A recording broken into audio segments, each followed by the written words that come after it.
Fire ఇక్కడ జరిగినా smoke ఎక్కువ రాకూడదు. ఇది దాని తర్వాత ఫీచర్ వచ్చేసి హెచ్ఆర్ఎఫ్ఆర్ చూపిస్తాను మీకు. ఈ బాక్స్ మీద కూడా చూపిస్తాను చూడండి. హెచ్ఆర్ఎఫ్ఆర్ అంటే హీట్ రెసిస్టెంట్ ఫ్లేమ్ రిటార్డెంట్. అంటే ఫస్ట్ ఇది బర్న్ అవ్వకుండానే ఎలిమినేట్ చేస్తుంది. ఇక్కడ ఫైర్ ఉందా, సర్టెన్ డిగ్రీస్ వరకు ఈ ప్లాస్టిక్ అనేది బర్న్ అవ్వదు. సో బర్న్ అయితేనే కదా మీకు స్మోక్ వచ్చేది. ఇది బర్నే అవ్వదు కాబట్టి స్మోక్ రాదు, స్మోక్ తక్కువ వస్తుంది. ఇప్పుడు మన దగ్గర ఉండే వైరు ఇది హెచ్ఆర్ఎఫ్ఆర్ కాబట్టి ఇది ఫస్ట్ బర్న్ అయ్యే సర్టెన్ డిగ్రీస్ వరకు బర్న్ అవ్వదు. సో ఇది ఆల్మోస్ట్ ఒక 300 amps వరకు టెస్ట్ చేసినారు. అప్పటి వరకు కూడా ఒక ఛాన్స్ సేపు రెసిస్ట్ చేస్తుంది. సో అదే మీరు మామూలు ఎఫ్ఆర్ తీసుకున్నారనుకో, జస్ట్ ఇట్లా అదో టెస్టింగ్ మిషన్ ఉంటుంది, పీవీసీ టెస్టింగ్ మిషన్, దాంట్లో పెడితేనే ఇట్లా స్మోక్ వచ్చేసి ఫైర్ అయిపోతుంది, పీవీసీ అంతా కాలిపోతుంది.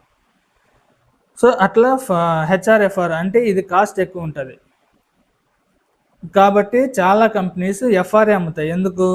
ఇది కాస్ట్ తక్కువ, ఈజీగా అమ్మచ్చు. ఎందుకంటే కస్టమర్లు కాస్ట్ చూసుకుంటారు కాబట్టి ఈజీగా సేల్ అవుతాయి కాస్ట్ తక్కువ ఉంటే.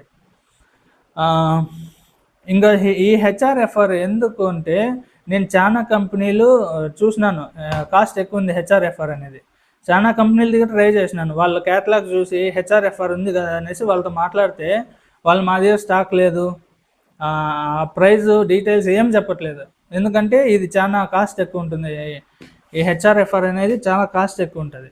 సో కంపెనీస్ తయారు చేసే కూడా చూస్తారు, ఎందుకు ఇంత కాస్ట్ ఎక్కువ ఉంది ఎవరు కొనరు అనేసి. వాళ్ళు సేల్ అయ్యేదే చేస్తారు కాబట్టి సేల్ కానీ ఎవరు ప్రొడక్షన్ చేయరు.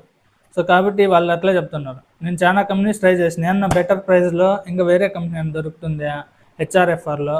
సో అది మన కస్టమర్కి అమ్మితే వాళ్ళు కొంచెం ప్రైస్ తక్కువ ఉంది కాబట్టి వాళ్ళు ప్రిఫర్ చేస్తారని చూస్తే అక్కడే ఇవ్వట్లేదు. కారణం అదే, కాస్ట్ ఎక్కువ పడుతుంది, కస్టమర్ కొనే కూడా ఇది ఉండదు.